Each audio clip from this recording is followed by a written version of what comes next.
तो हेलो नमस्कार दोस्तों, मेरा नाम है केवल चौहान। मैं डॉक्टर सुमित जायसवाल का असिस्टेंट हूँ और जेनिथ क्लिनिक से हूँ। आपने जैसा कि थंबनेल में देखा है कि फीमेल का हमने पेनिस क्रिएट किया है, तो ये कैसे पॉसिबल हो पाया और क्यों एक फीमेल ने पेनिस क्रिएशन सर्जरी कराया, तो इसी बारे में हम जो हमारे पेशेंट है जिनका नाम जॉन है, जो कि अरुणाचल प्रदेश से हमारे यहाँ पे सर्जरी कराने के लिए आए हैं। तो पहले मन में एक डाउट या फिर क्वेश्चन आपका आएगा कि कोई फीमेल क्यों अपनी सर्जरी करा के जो है अपना पेनिस बनवाना चाहेगी। तो इसके लिए हमें इनके पास्ट हिस्ट्री में जाना पड़ेगा कि इन्होंने सर्जरी क्यों कराया। तो हम वन बाय वन करके इनके शुरुआती टाइम से ही इनको क्या प्रॉब्लम थी और इन्होंने सर्जरी क्यों कराया, उसी के बारे में शुरुआत से हम स्टार्ट करते हैं, जिससे कि आपके सारे डाउट क्लियर हो पाए, आप जान पाए कि क्यों कोई फीमेल अपना पेनिस क्रिएट करवाती है सर्जरी करवा के। तो हमारे साथ में जॉन है। जॉन, आपका स्वागत है हमारे क्लिनिक में। हम इस सर्जरी से रिलेटेड आपका जो फीलिंग है, क्या सोचा आपने इस बारे में, तो इसके बारे में हम बात करेंगे। तो जॉन, मुझे ये बताइए सबसे पहले कि आपने ये जो सर्जरी है, आपके अंदर मन में क्या चल रहा था कि आपने ये सर्जरी कराई है? हम्म, बचपन से हम तो टॉम बॉय था। हम्म। हेल जैसे ड्रेसिंग भी, ओके। और जैसे ही बड़ा हुआ है हम्म। अपना फिजिक्स से तो अनकंफर्टेबल हो गया, इसलिए ओके। साइकेट्रिस्ट से कंसल्टेशन से पता चला कि ये जेंडर डिस्फोरिया है। अच्छा। तो ओके। आपकी उम्र कितनी है अभी? 20। 20 आपकी उम्र है। ओके, ठीक है। तो सबसे पहले हम आपको बताना चाहते हैं कि जो ऐसे कुछ पेशेंट होते हैं जिनको जेंडर डिस्फोरिया की प्रॉब्लम होती है। जेंडर डिस्फोरिया में एक फीमेल होती है या कोई मेल होता है जिनके अंदर की जो फीलिंग्स होती है वो डायरेक्ट टू अपोजिट जेंडर की तरफ नहीं होती है। उनको ऐसा फील होता है कि मैं अपोजिट जेंडर में हूँ। मतलब कि कहने का मतलब ये है कि एक लड़की है तो उसे एक लड़के जैसा महसूस होता है अंदर से कि सारी चीज़ें मेरे अंदर जो फीलिंग है या फिर मेरी सोल है या मेरे रहन सहन का जो तरीका है, मेरा जो दोस्ती होती है लोगों से, या फिर मेरा स्कूल कॉलेज में जो भी मेरा लाइफ स्टाइल रहे, वो एक लड़के की तरह ही रहे। और अगर लड़का होगा तो वो सब कुछ एक लड़की की तरह सोचेगा। इनका सोचने समझने का तरीका भी एक लड़के की तरह ही होता है। तो इसको जेंडर डिस्फोरिया कहते हैं। मैंने सही बताया आपको? Yes sir. ठीक है। तो ये बताइए कि ये जो जेंडर डिस्फोरिया की प्रॉब्लम है, आपको कब से, मतलब आपको ऐसा लगा कि इस उम्र से आपको ध्यान है? जब से फीमेल फीचर्स बॉडी में आने लगे आपके, जैसे ब्रेस्ट की ग्रोथ होना और वॉइस आपकी फीमेल जैसी पतली होना, ऐसा आपको जब से चेंजेस होने लगा, जिसको प्यूबर्टी एज भी कहते हैं, जो कि लगभग किसी की उम्र की 12 से 13 या फिर 15 16 17 18 के दौरान होती है। और ये आपने अपने फैमिली को कब बताया इस बारे में? जब हम ऑलमोस्ट कॉलेज खत्म हुए। अच्छा, जब आपका कॉलेज खत्म हुआ तब आपने बता दिया था। Yes sir. तो क्या आपकी फैमिली वाले एग्री है इस सर्जरी से रिलेटेड? Yes sir. अच्छा, आपकी फैमिली सपोर्ट करती है कि आप ये जो सर्जरी का प्रोसीजर है ये करा सकते हैं? Yes sir. ठीक है। तो ये जो सर्जरी का प्रोसीजर होता है ये 3 स्टेजेस में होता है। सबसे पहली स्टेज होती है साइकेट्रिस्ट डॉक्टर से मिलकर कंसल्ट करना और अपना जो प्रॉब्लम होता है ये उन्हें बताना। जैसे ही डॉक्टर को डायग्नोस होता है कि जो पेशेंट है उनको जेंडर डिस्फोरिया है, तो फिर वो सर्टिफिकेट देते हैं। सर्टिफिकेट देने के बाद में पेशेंट के सामने दूसरा जो स्टेज होता है या दूसरा ऑप्शन होता है, वो अपना हार्मोन रिप्लेसमेंट थेरेपी लेना होता है। तो जॉन, मुझे ये बता सकते हैं कि आपने अपना हार्मोन रिप्लेसमेंट थेरेपी कब स्टार्ट किया था? 2 साल पहले से। 2 साल पहले से आपने अपना हार्मोन रिप्लेसमेंट थेरेपी स्टार्ट कर दिया था। ये आपका साइकेट्रिस्ट सर्टिफिकेट मिला था उसके बाद में ही स्टार्ट हुआ? Yes sir. ओके। और ये हार्मोन रिप्लेसमेंट थेरेपी के अंदर हम बता दें कि इसके लिए किसी एंडोक्राइनोलॉजिस्ट डॉक्टर से मिलना होता है। जब डॉक्टर फर्स्ट टाइम कंसल्ट करते हैं तो कुछ ब्लड इन्वेस्टिगेशन कराते हैं और साइकेट्रिस्ट सर्टिफिकेट देखते हैं, और उसके बाद में फिर एक टेस्टोस्टेरोन इंजेक्शन प्रिस्क्राइब करते हैं, जो कि मंथ में एक बार या 25 दिन में एक बार लेना होता है। क्या आप वही कर रहे हैं? Yes sir. ओके। तो अब हम इनसे जानते हैं कि जो टेस्टोस्टेरोन का इंजेक्शन ले रहे हैं तो उससे इनका जो बॉडी के अंदर क्या क्या बदलाव इनको देखने के लिए मिला? फर्स्ट थिंग, बॉडी फैट, जो पहले फीमेल का बॉडी फैट ज़्यादा हिप्स में आता था, अभी वो मेल का जैसे रीडिस्ट्रीब्यूट हो रहे हैं। ओके। और वॉइस डीपर हो रहे हैं। ओके। मेल जैसे। और थोड़ा मुस्टैच आ रहे हैं। ओके। हेयर, और उस यही मेल फीचर्स आ रहे थोड़ा। अच्छा, तो इन जैसे ही कोई फीमेल अपना जो हार्मोन है उसको रिप्लेस करना स्टार्ट करते हैं, मतलब कि हार्मोन के इंजेक्शन लेने स्टार्ट करते हैं, तो इनकी बॉडी के अंदर बहुत सारे बदलाव आने लगते हैं। जैसे इनने बताया कि इनका जो बॉडी का जो फैट है वो मेल की तरह डिस्ट्रीब्यूट हो रहा है। इनका जो फैट बॉडी में जो डिस्ट्रीब्यूट होता है, फीमेल का एक अलग होता है, मेल का अलग होता है। तो इनका जैसा मेल का बॉडी स्ट्रक्चर होना चाहिए वैसा हो रहा है। साथ साथ में इनकी जो वॉइस है वो भी चेंज हो गई है, एक लड़के की तरह वॉइस है, आप भी सुन पा रहे हैं। और इनका जो बॉडी के अंदर हेयर ग्रोथ होता है वो भी हो रहा है। साथ साथ में मसल्स का बिल्डअप होना भी स्टार्ट हो जाता है। और जैसे अगर जिम जाते हैं, जैसे नॉर्मल लड़के जिम जाते हैं और उनका जो बॉडी के अंदर जो भी डेवलपमेंट होता है, चेस्ट के अंदर जो कर्व बनते हैं सेम टू सेम, और वह जो बाइसेप्स मसल्स बनते हैं सेम टू सेम इनके अंदर भी बन रहे हैं। सही बताया मैंने आपको? Yes sir. ठीक है। अब फिर उसके बाद में हम अगली स्टेज के बारे में बात करते हैं। इसके अंदर सर्जरी होता है, ठीक है। तो जो सर्जरी का प्रोसीजर होता है इसमें फिर अगेन हम 3 हिस्सों में डिवाइड करते हैं। ब्रेस्ट रिमूव करना, यूट्रस ओवरी रिमूव करना एंड लास्ट में बॉटम सर्जरी होता है।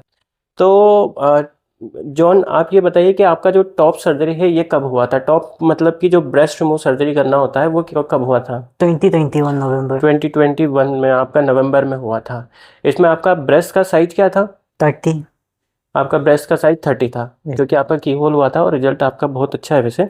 तो ठीक है, आपने बताया कि जो ब्रेस्ट का साइज था वो 30 था।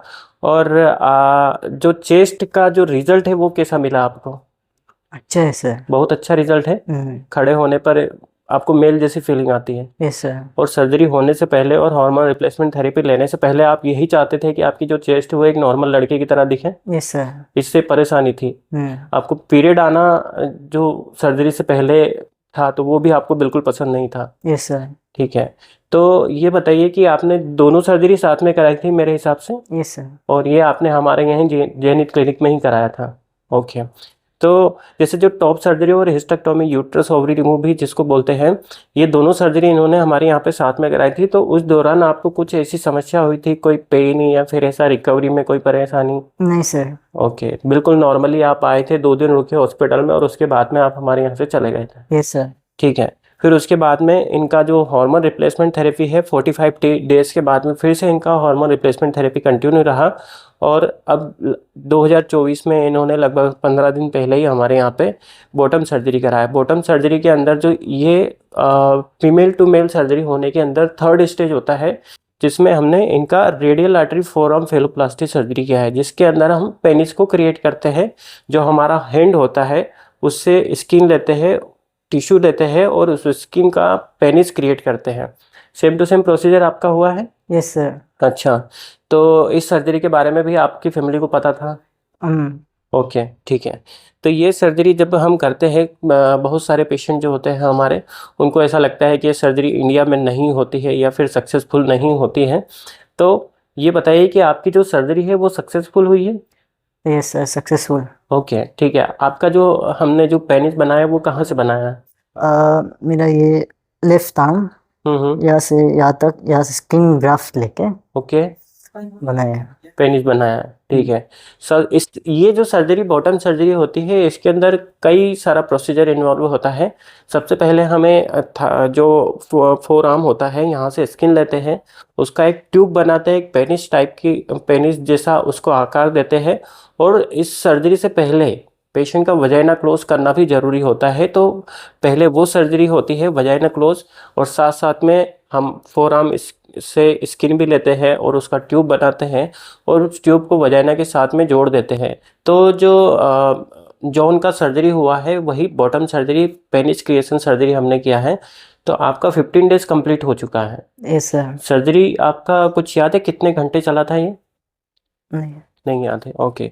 तो ये जो सर्जरी होती है इसमें लगभग 4 से 5 घंटे या 6 घंटे के आसपास का लगभग टाइम लग जाता है। और पेशेंट को हम 7 डेज हॉस्पिटल में रखते हैं। और उसके बाद में फिर आपको ऐसा कुछ लगा कि आप बीमार टाइप के व्यक्ति हैं या फिर आपको मतलब वीकनेस हो रही है, ऐसा कुछ आपको लगा? 7 डेज तो हमने आपको हॉस्पिटल में रखा था। उसके बाद में आप नॉर्मली फील कर रहे हैं सब कुछ? यस एज लॉन्ग एज आप अच्छा से पानी और पीते और खाना खाते। अच्छा, आप नॉर्मली हो गए आप। ओके, ठीक है। क्या इस दौरान आपको कोई परेशानी तो नहीं हुई? नहीं हुआ सर। ओके, ठीक है। और आपका जो पेनिस हमने क्रिएट किया है वो दिखने में या फिर उसका रिजल्ट कैसा है, आपको कैसा लगता है? Result satisfied. सेटिस्फाइड रिजल्ट है आपको? ओके, मतलब आपकी जो सर्जरी है, आपने जो सर्जरी कराई है उसमें आप सेटिस्फाइड है। और साथ साथ में आप ये भी बता दीजिए कि इसमें आपका टोटल एक्सपेंस कितना हुआ है हॉस्पिटल का, मतलब हमारे यहाँ पे हॉस्पिटल का चार्ज कितना लगा है आपका? 3,30,000 सर्जरी कॉस्ट, और मेडिसिन कॉस्ट तो मेडिसिन कॉस्ट अराउंड 2-3,000 होगा सर। 2-3,000 जो कि ओरल मेडिकेशन होती है, मतलब पेशेंट को घर जाकर खाने वाली मेडिसिन होती है, वो इसके अंदर रहती है। ठीक है। तो जॉन ये बताइए कि आ- आपके जैसे लोग जिनको जेंडर डिस्फोरिया की प्रॉब्लम होती है, उनके लिए आप क्या कहेंगे, क्या बताएंगे? हो सकता है कि कोई आपके स्टेट से, अरुणाचल प्रदेश से भी हो, या फिर इंडिया में आपने ये जो सर्जरी है, इस स्टेज तक आप आ गए हैं कि आपने बॉटम सर्जरी भी करा ली है और जो सर्जरी आपकी वो सक्सेसफुल भी है, तो आप क्या मैसेज देना चाहेंगे उन लोगों को जिनको ये सर्जरी करानी है? आई थिंक कन्वीनियंट है कि इंडिया में भी ऐसे हॉस्पिटल है स्पेशली फॉर ट्रांसजेंडर पीपल, और स्पेशली ये जेनिथ हॉस्पिटल यहाँ में सब फैसिलिटी अवेलेबल है। ओके। और यहाँ में डॉक्टर भी कोऑपरेटिव है। अगर आपको कुछ एंडोक्रिनोलॉजिस्ट या साइकेट्रिस्ट का कनेक्शन चाहिए तो आपको अगर कोई आइडिया नहीं है सब कहाँ से स्टार्ट करना है, तो आप यहाँ में आके कंसल्टेशन कर सकते हैं। ओके। तो दोस्तों इसमें एक मेन जो सबसे पहला, अगर हम देखते हैं कि इसकी सबसे पहली स्टेज होती है, वो होती है एक सही काउंसलिंग होना या सही जानकारी मिलना। जॉन, आप मुझे ये बताइए कि सर्जरी से रिलेटेड आप तो पहले अपने स्टेट के अंदर थे, अरुणाचल प्रदेश, डायरेक्ट हमारे पास तो आप आए नहीं थे कि डायरेक्ट आके सर्जरी करना है। पहले आपने इससे सर्जरी से रिलेटेड आपने सारी जानकारी ली थी, साइकेट्रिस्ट कंसल्टेशन हुआ या फिर हार्मोन रिप्लेसमेंट थेरेपी लेना हुआ या फिर आपका सर्जरी लेना हुआ, तो क्या वो आपको जानकारी सारी सही मिली और क्या आप उन सारी जानकारी से सेटिस्फाइड थे? एक्चुअली सर्जरी से पहले इतना खास आइडिया नहीं था, सिर्फ थोड़ा ऊपर ऊपर का आइडिया था, जनरल नॉलेज। लेकिन क्लिनिक आके आपसे तो काउंसलिंग किए, स्टेप बाय स्टेप आप बताए कैसे कैसे होगा, ओके। तो बहुत हेल्पफुल था। ओके। और आपको हमारे क्लिनिक के बारे में कैसे पता चला, हमारे बारे में कि हम सर्जरी करते हैं? तो यूट्यूब से आपने देखा? Yes sir. ओके, ठीक है। जॉन, आप हमारे स्टूडियो में आए, आपने अपना सर्जरी का एक्सपीरियंस शेयर किया, उसके लिए बहुत बहुत धन्यवाद।